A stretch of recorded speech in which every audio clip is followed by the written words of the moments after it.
When elephants fight, the vegetation around the area is what gets destroyed.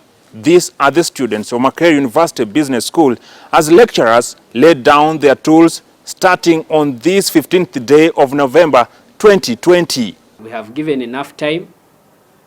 We feel that we are not being given the attention and the importance and the priority that we deserve. The learners have about a week to write their examinations. We cannot do exams without them. They are the very people to supervise us, meaning we are not going to finish again. People have time frames, the parents have time frames where they want the students, the sons and the kids to finish.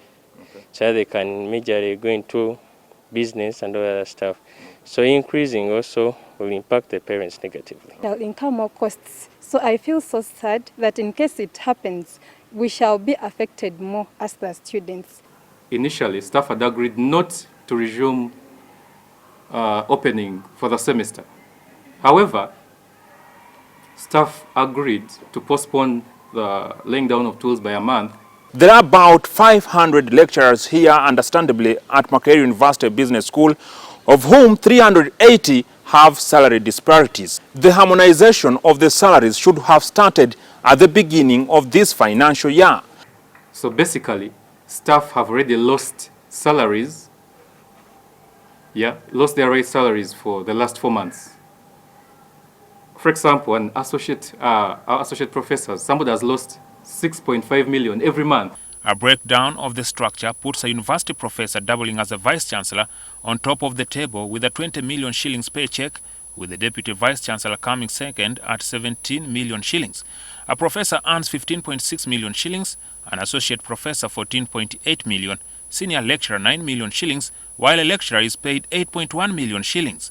An assistant lecturer earns 6.6 million, while the teaching assistant takes 5.7 million shillings a month.